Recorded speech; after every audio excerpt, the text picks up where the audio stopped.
Welcome in my YouTube channel JCC class. And आज जो हमारा टॉपिक है वो है माइक्रो ऑर्गेनिजम्स, जिसमें हमने सबसे पहले जो उसके फ्रेंडली इफेक्ट को देखा था माइक्रो ऑर्गेनिजम्स के। आज हम लोग माइक्रो ऑर्गेनिजम्स के हार्मफुल इफेक्ट के बारे में देखेंगे। एंड इस लेक्चर में हम क्या उससे डिजीज़ और देखेंगे कि कौन से हमारे डिजीज़ हमारे माइक्रो ऑर्गेनिजम्स के वजह से होते हैं, किसमें प्लांट्स में एंड एनिमल्स में जो हमारे डिजीज़ होते हैं। ठीक है, इसको हम क्या बोलते हैं, पैथोजेंस भी बोलते हैं। जो ऐसे माइक्रो ऑर्गेनिज्म जिसके वजह से कोई भी डिजीज़ होते हैं ह्यूमन बींग्स या प्लांट्स में या एनिमल्स में, तो उसको हम क्या बोलते हैं, पैथोजेंस बोलते हैं। ठीक है, ये हमारे क्या होते हैं, जो कम्युनिकेबल डिजीज़ कहलाते हैं। और पैथोजेंस जो होते हैं हमारे किस कौन कौन से वे या किस तरीके से जो हमारी बॉडी में एंटर करते हैं, जैसे कि एयर वी ब्रीथ, जो हम सांस लेते हैं। ठीक है, उसके तरह वाटर वी ड्रिंक, जो हम पानी पीते हैं उसके उसके थ्रू हो सकते हैं। ठीक है, जो हम खाना खाते हैं उससे हो सकता है। ठीक है, उसके बाद डायरेक्ट कांटेक्ट करता है विद इन्फेक्टेड, कोई भी अगर आदमी बीमार है, कोई भी पर्सन बीमार है, उसके वजह से भी हमें इफेक्ट होता है। ठीक है, इसके बाद कैरिड बाय एनिमल, किसी एनिमल की वजह से जो हमें होता है वो भी कर सकते हैं। यहाँ पे microbial disease that can spread from the infected person to the healthy person through the air, water, food और physical contact are called as a communicable disease. Communicable disease क्या होते हैं, ऐसे ऐसे डिजीज़ या बीमारी की वजह से फैल सकते हैं। वो किसी फिजिकल कांटेक्ट की वजह से फैल सकते हैं, खाने की वजह से फैल सकते हैं, या वाटर की वजह से, या एयर की वजह से। ऐसे डिजीज़ कैसे क्या क्या कहलाते हैं, हमारे कम्युनिकेबल डिजीज़ कहलाते हैं। जैसे कि कॉमन कोल्ड या ट्यूबरक्लोसिस की हम यहाँ बात करते हैं। ठीक है, यहाँ पे हम क्या कुछ कॉमन एग्जाम्पल की बात करेंगे जो माइक्रो ऑर्गेनिज्म की वजह से हमारे क्या ह्यूमन डिजीज़ होते हैं। जिसमें हमारा क्या सबसे पहले जो ह्यूमन डिजीज़, जो हम यहाँ पे डिजीज़ के नेम लिखेंगे एंड हम देखेंगे कि किस टाइप के यहाँ पे माइक्रो ऑर्गेनिज्म से वो हो रहा है, और मोड ऑफ ट्रांसमिशन, मतलब जो हमने कम्युनिकेबल जो डिजीज़ की बात करी थी उसमें कौन से मोड के थ्रू हमारे पास यहाँ पे ट्रांसमिट हो रहा है और क्या प्रिवेंटिव हम एक्शन ले सकते हैं। ठीक है, ये आप लोग देख पा रहे हो एक टेबल में।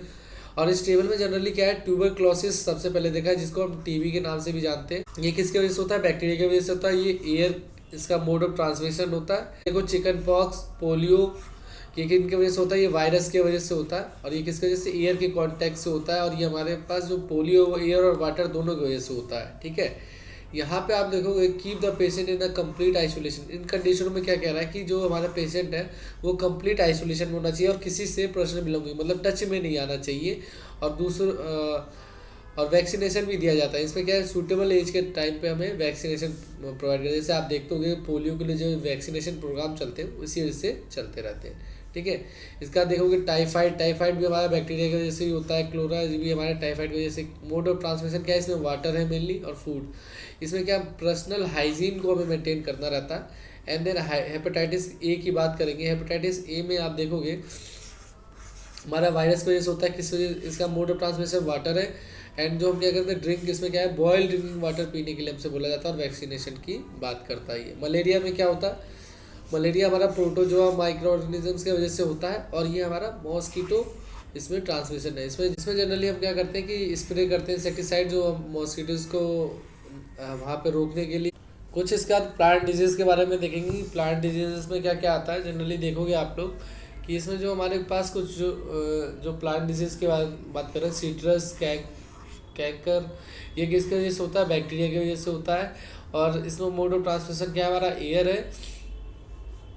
यहाँ आप डायग्राम से देख पाओगे। ठीक है, ये जो हमारा नींबू में होता है, लेमन के में, ठीक है, लेमन जिसे हम बोलते हैं, या रस्ट ऑफ वीट। ठीक है, रस्ट ऑफ वीट है। इसमें क्या देखोगे आप लोग, फंगई की वजह से यहाँ पे होता है प्रॉब्लम। और इसका जो मोड ऑफ ट्रांसमिशन है एयर और सीड्स के थ्रू यहाँ पे होता है। इसके बाद yellow vein of mosaic of bhindi. ठीक है, ये किसकी वजह से होता है, वायरस की वजह से होता है। और इसमें जो मोड ऑफ ट्रांसमिशन है वो क्या है, इंसेक्ट, जो कीड़े होते हैं, वो हमारा मोड ऑफ ट्रांसमिशन होता है।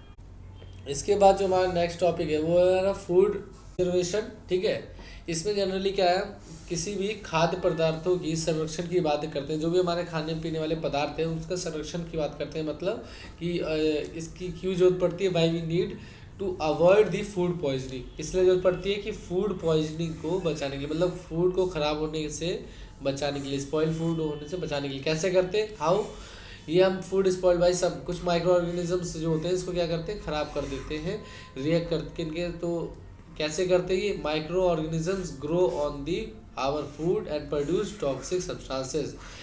कुछ माइक्रो ऑर्गेनिज्म क्या होते हैं कि हमारे फूड आइटम्स पे ग्रो हो जाते हैं और कुछ टॉक्सिक सब्सटेंसेस प्रोड्यूस करते हैं, जिसके कारण हमारा फूड स्पॉइल हो सकता है। ठीक है, तो हम कैसे पहचानते हैं कि हमारा कोई भी जो फूड है वो ख़राब हो गया, रिकॉग्नाइज कैसे करते हैं हम? जनरली हमें 3 कंडीशनें हमें यहाँ पे जनरली बता रखी है। कौन कौन सी? अगर किसी फूड का स्मेल ख़राब हो जाए, बैड स्मेल आए, बैड टेस्ट आए या कोई कलर चेंज हो जाए, तो हम कह सकते हैं कि हमारा फूड क्या है, स्पॉइल हो गया, ख़राब हो गया है। ठीक है, इसमें हम प्रिजर्वेशन की बात करें तो कौन कौन से मेथड से हम फूड को प्रिजर्वेट कर सकते हैं। तो सबसे पहले जो हम देखेंगे केमिकल मेथड है, रासायनिक कहते हैं इसको, तरीके से कर सकते हैं। कैसे?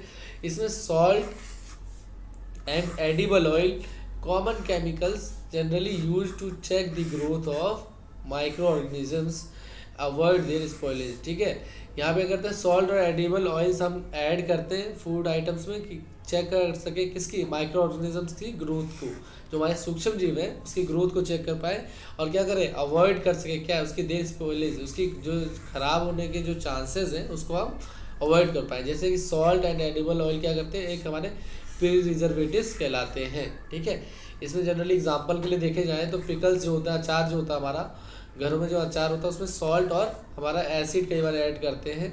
जनरली हम सॉल्ट की बात करते हैं यहाँ पे कि प्रिजर्व करते हैं कैसे, मतलब अटैक फ्रॉम द माइक्रो, जो भी कोई हमारे माइक्रोब्स हैं उसके अटैक से प्रिजर्व करते हैं। इसके बाद केमिकल देखोगे आप लोग, कुछ सोडियम बेंजोएट और सोडियम मेटाबाइसल्फेट, ये भी यूज़ किए जाते हैं किसमें, जैम्स और स्क्वैशेस में प्रिजर्वेट करने के लिए। ठीक है, जैसे कॉमन सॉल्ट देखोगे आप लोग, कॉमन सॉल्ट कहाँ कहाँ यूज़ किया जाता है, मीट, फिश, आंवला, रॉ मैंगो में यूज़ किया जाता है।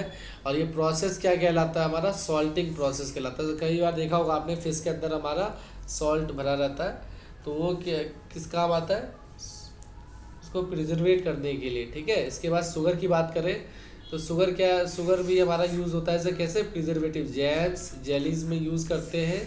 ठीक है, जैम्स में, जेलीज में, स्पाइसेस में क्या होता है, इसमें शुगर क्या करता है, रिड्यूस करता है क्या, मॉइस्चर कंटेंट को रिड्यूस करता है, मॉइस्चर कंटेंट।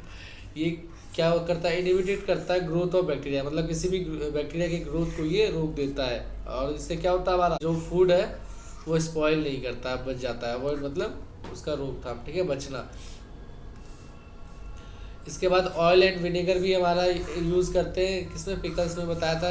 इसमें क्या होता है, bacteria can not live in such a environment as oil and vinegar. अगर हम ऐड करते हैं पिकल्स में तो पर्टिकुलर ये एक ऐसा एनवायरनमेंट क्रिएट करते हैं जिसमें बैक्टीरिया हमारा नहीं रह पाता है। ठीक है, इसके बाद एक लास्ट जो ट्रीटमेंट है वो हमारा क्या है, हीट एंड कोल्ड मेथड। इसमें क्या करते हैं, कोई भी जो मिल्क है उसको हम क्या करते हैं, एक बार हीट करते हैं पर्टिकुलर एक टेम्परेचर पे एंड देन हम कोल्ड करते हैं। ठीक है, इस प्रोसेस को हम क्या बोलते हैं, पैस्चराइजेशन बोलते हैं। एक बार पढ़ लेते हैं क्या होता है, the process in which milk is heated about the 70 degree Celsius.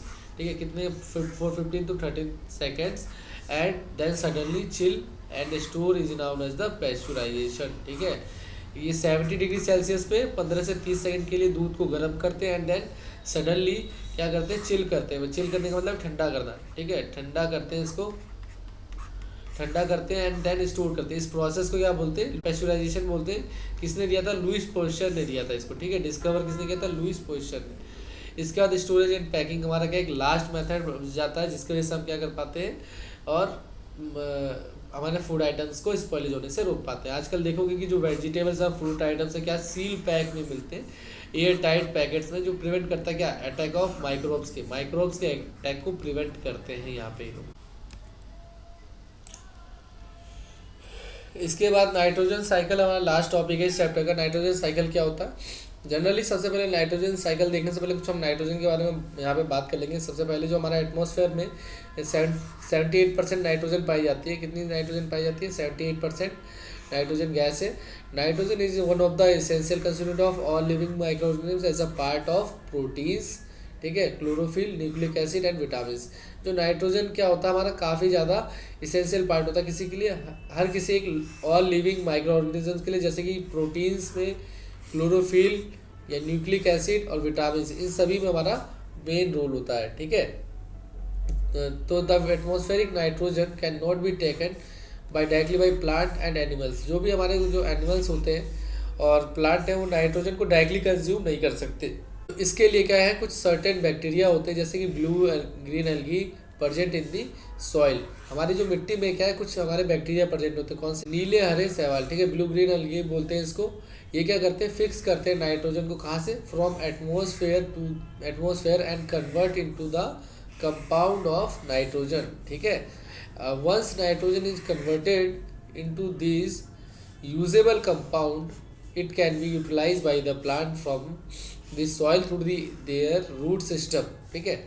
ये क्या करता है, एक बार जैसे अगर ये कन्वर्ट हो जाता है तो हमारे कन्वर्ट हो जाता है किसमें, यूजेबल कंपाउंड में, जिससे हम इजीली यूज़ कर पाए। तो ये यूटिलाइज किसके द्वारा किया जाता है, बाय प्लांट के द्वारा यूज़ किया जाता है। फ्रॉम कहाँ से, soil through their root system, ठीक है। और nitrogen is then use for the synthesis of plant proteins and their compound. उसका जो नाइट्रोजन किस लिए यूज़ किया जाता है प्लांट के द्वारा, प्लांट के प्रोटीन्स के सिंथेसिस, प्रोटीन्स बनाने के लिए, और अदर कंपाउंड जो हमारे प्लांट्स फॉर्म करते हैं, ठीक है।